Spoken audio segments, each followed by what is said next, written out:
Assalamualaikum warahmatullahi wabarakatuh. Kami dari kelompok 10 izin mempresentasikan terkait tugas besar dari mata kuliah TPD, di mana dari kelompok 10 sendiri itu ada beberapa anggota, diantaranya itu ada Wahyu Nur Alfat dengan NIM 48, ada Syifa Oktaviani dengan NIM 87, ada Muhammad Syarif Hidayatullah dengan NIM 119, ada Syifa Ainun Mauk dengan NIM 112, dan ada Saskia Putri Joida dengan NIM 17, dan ada Muhammad Aditya Pamungkas dengan NIM 96. Mungkin bisa di next. Ya, jadi Ya, di dalam presentasi ini kita akan menjelaskan tentang apa itu simetri, manfaat simetri itu, dan fitur yang ada di simetri itu apa aja, kelebihan-kelebihannya, tools yang ada di simetri, dan case study yang nanti akan diselesaikan pada simetri tersebut. Selanjutnya, nah simetri. Simetri itu merupakan suatu software simulasi mengenai teknologi dalam teknik kimia ini, yang dalam rangka perencanaan desain konseptual, optimasi proses, dan pemantauan kinerja suatu industri, terutama pada industri petrokimia, produksi minyak, dan gas bumi. Pengolahan gas bumi dan penghilangan minyak bumi juga termasuk dalam simetri ini, gitu. Bisa diselesaikan di aplikasi simetri ini. Selanjutnya.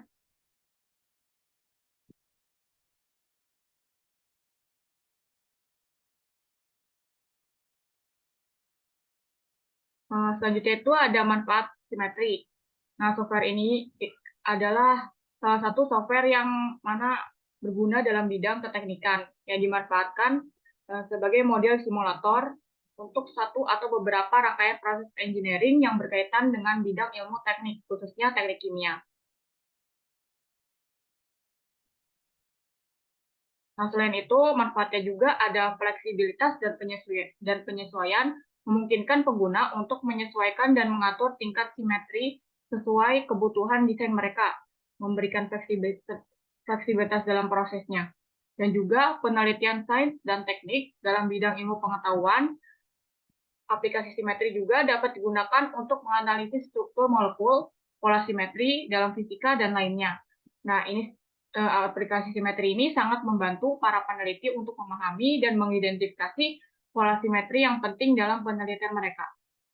Selanjutnya akan dijelaskan oleh Muhammad Aditya.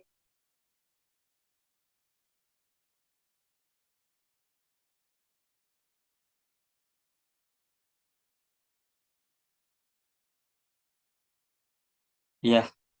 Selanjutnya itu ada fitur dalam simetri sendiri, di mana perangkat lunak simulasi simetri ini itu menawarkan kesempatan untuk memodelkan alur kerja proses dalam satu lingkungan. Jadi eh, di mengin- mengintegrasikan fasilitas unit proses simetri proses dengan jaringan pipa dan model sistem keselamatan sekaligus memastikan termodinamika yang konsisten dan karakterisasi fluida di seluruh sistem itu seperti apa.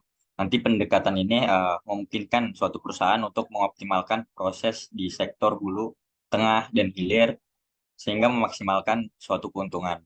Mungkin bisa dilanjut oleh teman.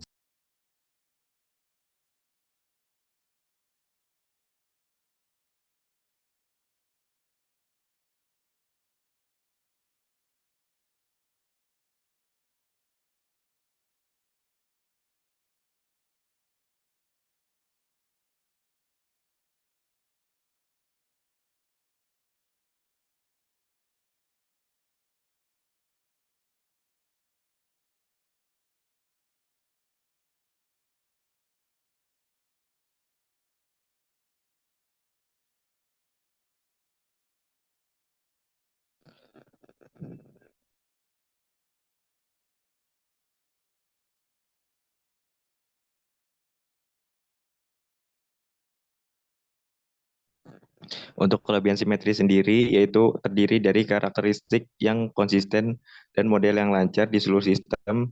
Selanjutnya, perangkat lunak simulasi proses simetri ini memberikan pendekatan baru terhadap teknik karakterisasi komponen semu minyak tradisional. Selanjutnya, karakteristik fluida yang berbasis piona yang menggunakan struktur kimia untuk memungkinkan estimasi sifat fisik yang akurat dalam pencampuran, pemisahan, dan bahkan sistem reaktif agar dapat disimulasikan dengan lebih akurat dan memastikan termodinamika yang konsisten dan pelacakan komponen di seluruh sistem.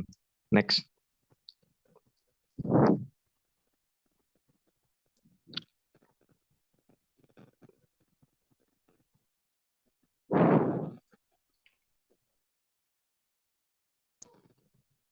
Selanjutnya itu penjelasan tentang tools dalam aplikasi simetrinya ya.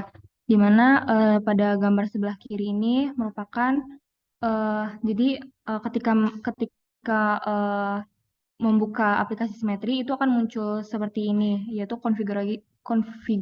konfigur properti sama property package. Nah, di mana di lembar ini ada model termodinamika yang dimana kan ada VMG Thermo. VMG Thermo itu merupakan seperangkat komponen dari software yang digunakan untuk perhitungan dari thermophysical properties. Nah, model termodinamika ini yang akan dipilih itu sesuai dengan simulasi yang akan digunakan, dan model dari termodinamika itu dipilih sesuai sama kebutuhan dari simulasi yang akan dilakukan. Nah, untuk misalnya di sini kan ada Advanced Peng Robinson. Nah, di mana model ini nih sering digunakan karena model ini tuh memiliki range tekanan dan temperatur yang luas, makanya sering digunakan karena jangkauan penerapannya itu dalam simulasi itu lebih luas gitu. Jadi bisa menentukan kondisi mana yang lebih baik. Nah, untuk yang sebelah kanan ini gambarnya itu ada komponen kan. Nah, komponen ini gunanya itu untuk menentukan komponen-komponen yang akan yang terdapat pada setiap alatnya. Jadi misalnya kalau misalnya butuh komponen mau ada komponen oksigen, jadi ditulis aja oksigen, nanti diklik, nanti di yang ada tulisan 0 komponen ini kan ini kan 0. Jadi kalau misalnya udah diklik oksigen, jadi akan bertambah gitu. Selanjutnya.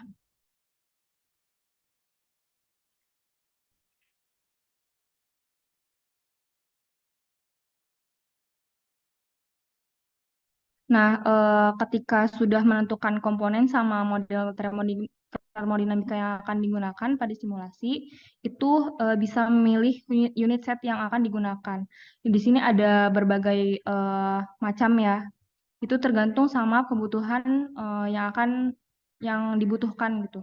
Terus untuk gambar yang sebelah kanan ini itu ada SEPS, di mana SEPS ini ada stream, material stream, energi stream, sama signal stream. Nah, terus di bawah-bawahnya itu ada berbagai alat yang akan digunakan pada simulasi. Contohnya kayak di sini ada reaktor. Reaktor itu ada berbagai jenis sesuai sama kebutuhan yang akan digunakan. Ada CSTR, konversi reaktor, sama CCR. Itu contohnya. Terus ada piping sama flow juga, itu ditentukan sama yang akan dibutuhkan pada simulasi. Nah, terus di tab tools ini juga ada case study, model regression, sama optimizer, di mana kalau misalnya ada studi kasus yang akan dilakukan itu bisa menggunakan ini. Jadi nanti akan muncul grafik uh, dari akan muncul grafik. Jadi misalnya kayak grafik temperatur terhadap tekanan atau temperatur terhadap flow. Selanjutnya akan dijelaskan.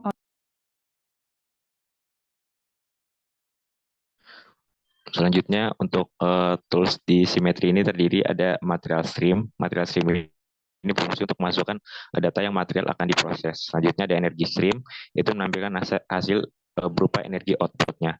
Lalu ada valve, itu adalah fungsinya ini mengontrol aliran fluida yang dengan buka atau menutup dan mengatur sejauh mana alirannya tersebut.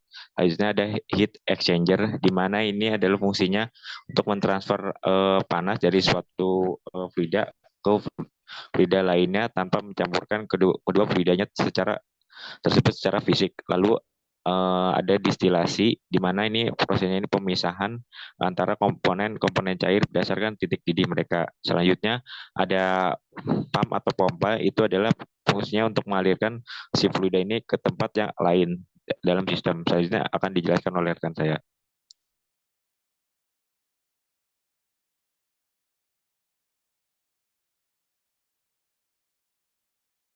Oke, selanjutnya adalah case study di mana di case study pertama ini kita akan mencoba merancang kolom distilasi. Nah, di situ ada DME, dimethyl ether, ada metanol dan water. Jadi kita ingin memisahkan antara tiga komponen di mana DME itu merupakan komponen like komponen. Kenapa disebut like komponen? Karena titik didihnya itu paling rendah dibandingkan metanol sama water, sehingga kita ingin mendapatkan DME yang dengan kemurnian yang tinggi yaitu di top. Sedangkan metanol water itu akan berada di bottom. Terus di mana di DME ini recovery top produknya itu sebesar 0,99 atau persen mol DME top produk itu sebesar 0,995%. Oke, lanjut. Yang kita ingin cari adalah yaitu komposisi kondisi tekanan dan pressure pada top dan bottom. Kemudian profil temperatur pada tray. Jadi kita ingin mengetahui nih profil temperatur di dalam tray itu seperti apa. Kemudian kita akan melihat profil perubahan massa DME dalam tray. Terus kemudian kita akan melihat reflux ratio pada distilasi tersebut. Kemudian di sini juga diketahui data feed, top, bottom, dan jumlah tray, di mana feednya kita bisa lihat di sini ada DME itu sebesar 65,28 kmol per hour, kemudian ada metanol yaitu 130,8 kmol per hour, terus ada water, ada air 132,28 kmol per hour. Kemudian ada tekanan feed yaitu ada 10,18 bar, terus ada temperatur feed yaitu ada 88,73 derajat Celcius. Kemudian di top itu diketahui itu tekanan saja yaitu 9,98, kemudian di bottom yaitu ada 10,28 bar dan jumlah tray yang kita gunakan yaitu ada 22 tray. Oke, biar lebih jelas kita lanjut ke aplikasi simetrinya terlebih dahulu. Oke, di sini sudah terlihat aplikasi simetri di mana nih tampilan awal seperti ini. Di mana kita akan menuju ke thermal. Seperti yang teman-teman saya bilang sebelumnya, kita bisa memilih jenis thermodynamic model yang kita inginkan. Itu karena secara umum kita menggunakan Advanced Payne-Robinson, jadi kita menggunakan Advanced Payne-Robinson. Kemudian kita menggunakan komponennya yang kita ingin pisahkan. Tadi kan ada di methyl ether, terus kita juga ingin memisahkan air, kemudian kita ingin memisahkan juga metanol. Nah, terus setelah itu setelah mengisi itu kita langsung memasukkan material stream S1, kemudian setelah itu kita mengisi kondisi operasi pada material stream feed, di mana tadi temperaturnya udah kita ketahui tadi di PPT itu sebesar 88,73 derajat Celcius. Kemudian untuk tekanannya itu ada 10,18 bar.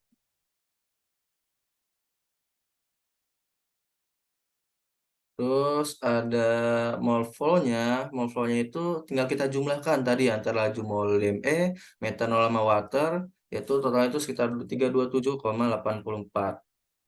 Nah, terus untuk kita lihat fraksi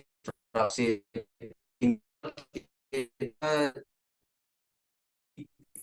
yaitu mol DME dari jumlahan mol dan antara DME, metanol sama water. Kita dapat fraksinya. Itu kalau misalkan di diameter itu 0,19, terus ini 0,41, itu ini 0,40, yang mana jumlah fraksi itu harus sama dengan 1. Nah, setelah udah terbentuk soft, berarti kondisi operasi pada stream sudah bisa kita masuk ke alat. Kemudian karena kita menggunakan distilasi, kita menuju ke kolom distilasi, yaitu ada di bagian shape tool, yaitu ada distilasi kolom. Nah, kemudian kita coba hubungkan, terus kita mencoba menambahkan lagi nih material stream di top, kemudian material stream di bottom. Nah, setelah itu kita menghitung kondisi operasi di distilasi. Nah, di mana di sini kita ada dua jenis menggunakan kondensor atau reboiler, di mana kondensor kita menggunakan kondensor total saja.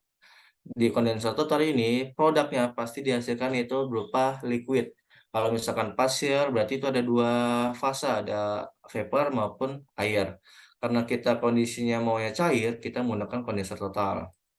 Kemudian kita menambahkan tray. Di sini kita lihat cuma ada satu tray. Nah, kita tambahin 20 tray. Karena apa? Kita kenapa namanya 20 tray? Karena di sini udah ada 2 tray. Tray yang kedua sama tray kondensor. Jadi kita tambahin add. Nah, di sini totalnya akan ada 22 tray. Terus kita hitung tekanannya. Tadi kita udah ketahui tekanan di top sama di bottom ya. Kalau di top itu 9,98 bar. Kita bisa hitung bar. Terus yang di bottom itu ada 10,28 bar. Nah, setelah kita hitung, kita cari nih, kan di sini ada ketulisan specification require. Jadi kita perlu menambahkan dua spesifikasi supaya si distilasi itu bisa dapat berjalan atau bisa mensolve. Maka kita tambahkan. Nah, di PPT sebelumnya kita di ini diketahui kan kondisi operasinya, yaitu DME recovery top product 0,99, kemudian persen mol DME di top product yaitu 0,995. Kita bisa masukkan itu ke simetrinya. Nah, kita bisa tambahkan yaitu demotic reference spec yaitu mass spec yaitu 0,999. Kita create, kemudian kita add lagi ke draw komponen spec yaitu mol itu 0,995. Nah, terus kita solve. Nah, di sini kita sebenarnya udah berhasil. Maaf ya, itu ya ke stop share ya. Oke, kita lihat di sini sebenarnya udah berhasil, tapi ada keterangan bahwa convert feed pressure is lower. Artinya feed-nya itu berada di terlalu bawah. Kita bisa ganti di sini feed-nya kita ubah. Kita naikkan menjadi misalkan di tengah-tengah biasanya 10-11. Nah, kalau udah 11 berarti udah convert. Berarti ini sudah sesuai, udah bisa kita analisis. Nah, pertanyaan pertama kita bisa bahas yaitu komposisi dan kondisi operasi di T dan P bottom. Kita bisa lihat di sini kondisi dan operasi 24,7, sedangkan di bottom yaitu 150,1. Tekanan juga kita udah dapat. Kemudian tadi itu ke pertanyaan kedua, profil temperatur. Nah, berarti kita ingin tahu nih profil temperatur pada tray ini. Kita bisa mengubah ke profil, kita plot temperaturnya terhadap tray. Sementara lagi loading. Jadi kita ingin mengetahui nih kondisi temperatur itu di setiap tray itu seperti apa.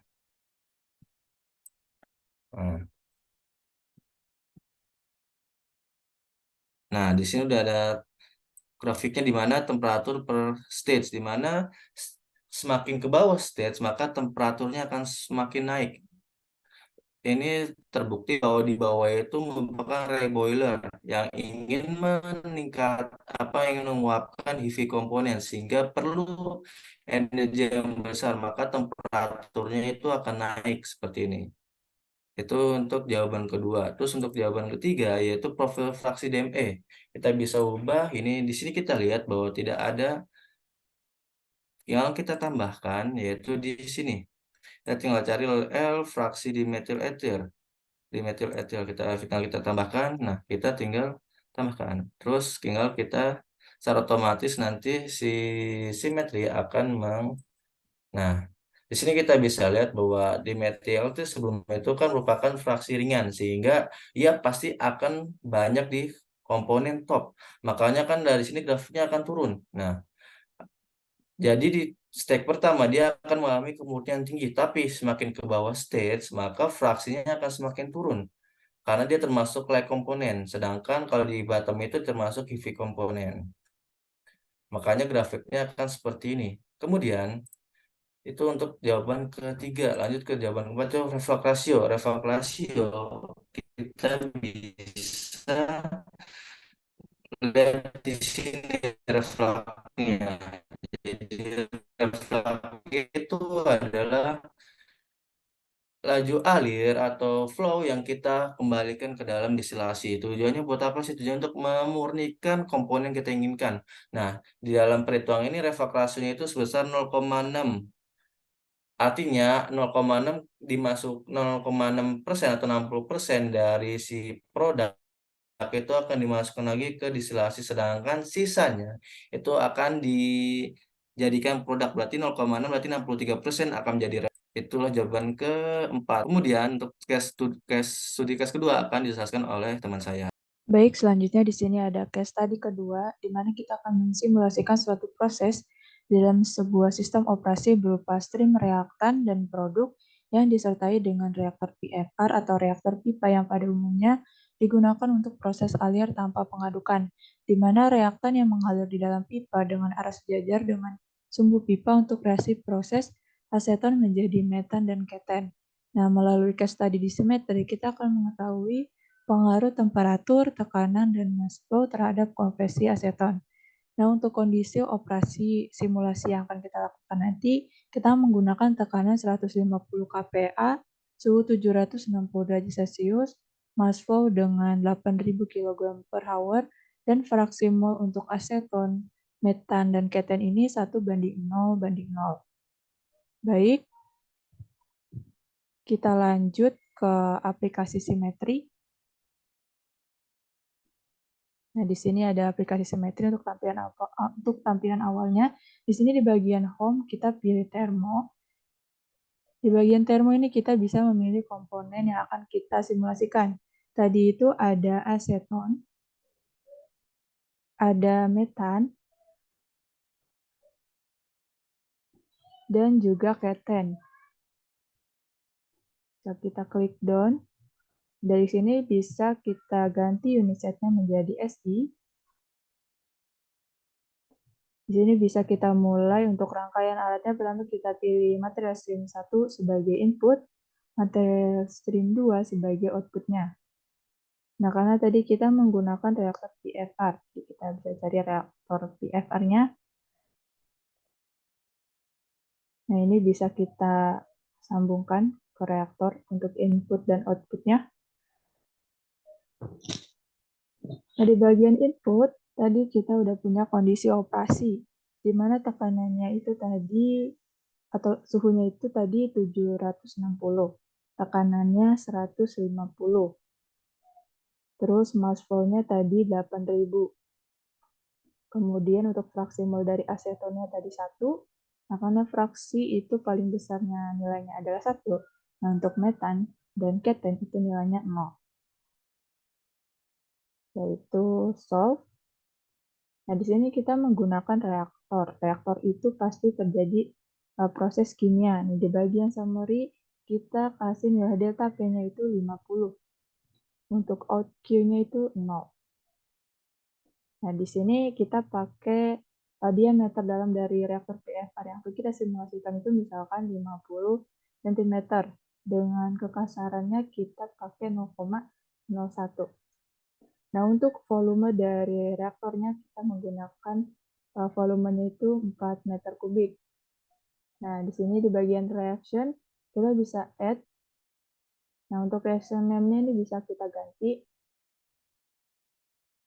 menjadi misalkan reaksi utama. Nah, untuk base komponennya kita pakai aseton. Di sini aseton itu sebagai reaktan, berarti dia nilainya minus 1. Kalau untuk produk berarti nilainya 1. Bisa klik OK. Selanjutnya di bagian kinetik, di sini ada nilai A. Nilai A itu kita kasih nilai 8,2 pangkat 14. Nah, untuk energi aktivasinya, kita kasih nilai 285.000.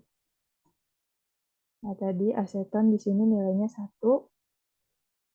Nah, untuk yang ini kita kasih nilai 0. Oke, sudah solve. Nah, kemudian di sini kan tadi kita itu ingin mengetahui pengaruh dari konversi. Nah, untuk konversi ini bisa kita hitung dengan menggunakan proses calculation. Nah, di proses calculation ini kita akan menghitung konversi dari aseton. Nah, rumus konversi itu kan FA0 dikurang FA dibagi FA0. Berarti kita harus nyari nilai FA0. FA0 ini adalah mole flow aseton di reaktan atau di input. Jadi di sini tadi mole flow. Nilainya ini bisa klik OK. Nah, terus untuk FA itu berarti mole flow di produk. Produk tadi kita itu S2. Bagi itu kita lihat di sini mole flow-nya nilainya ini. Jadi klik. Nah, tadi kita nyari nilai konversi. Lalu itu kita anggap sebagai X. Berarti rumusnya tadi FA0 dikurang FA dibagi FA0. Nah, nilainya 0,2. Ini merupakan konversi dari aseton. Nah, setelah kita mencari konversi aseton, tadi kita ingin mengetahui beberapa pengaruh. Jadi pengaruh temperatur, tekanan, dan mass flow. Di sini kita bisa menggunakan fitur tools. Di situ nanti ada case study. Di sini saya akan membuat simulasi untuk mass flow. Ini bisa kita add untuk independent variable-nya berarti mass flow. Ini bisa kita cari tadi mass flow itu di bagian input. Nilainya ini. Kita bisa klik OK. Terus di bagian dependent variable-nya bisa kita add. Nah, dependent variable-nya itu tadi nilai konversinya. Ini bisa kita uncheck show list biar kelihatan di sini proses calculation-nya. Kita cari nilainya. Tadi itu ada di sel B3. Ini bisa kita klik OK. Nah, untuk pengaturan plotnya ini bisa kita pakai titik minimumnya itu 5.000. Terus max-nya itu 10.000. Nah, kalau poin itu bisa kita poin atau titik itu bisa kita atur mau 25, 11 atau yang lainnya. Itu bisa disesuaikan. Nah, dari sini kita bisa run.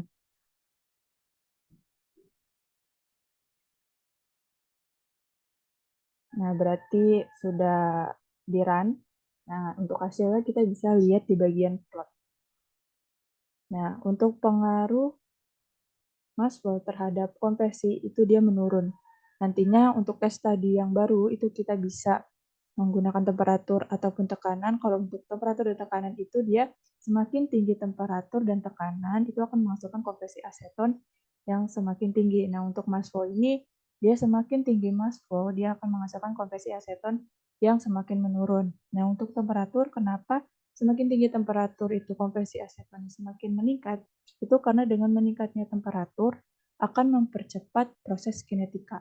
Nah, kalau misalkan proses kinetikanya semakin cepat, itu berarti antar partikelnya itu akan saling bertabrakan. Nah, artinya dia akan menghasilkan produk yang banyak nantinya, sehingga konversi asetonnya itu akan meningkat. Nah, untuk tekanan, semakin tinggi tekanan menghasilkan konversi aseton yang semakin meningkat, itu karena dengan tekanan yang tinggi itu dapat mempercepat untuk proses pemecahan dari reaktan. Jadinya semakin cepat proses pemecahan dari reaktan itu akan menghasilkan produk yang meningkat, sehingga konversi asetonnya itu menjadi meningkat. Nah, kenapa mass flow ini semakin meningkat itu semakin menurun? Karena semakin meningkatnya mass flow itu akan mengganggu proses reaksi yang terjadi pada reaktan. Jadi kalau misalkan mass flow ini semakin meningkat, dia itu reaksinya semakin terganggu. Makanya konversi dari asetonnya itu semakin berkurang. Baik, untuk simulasinya seperti itu. Untuk simulasi kedua,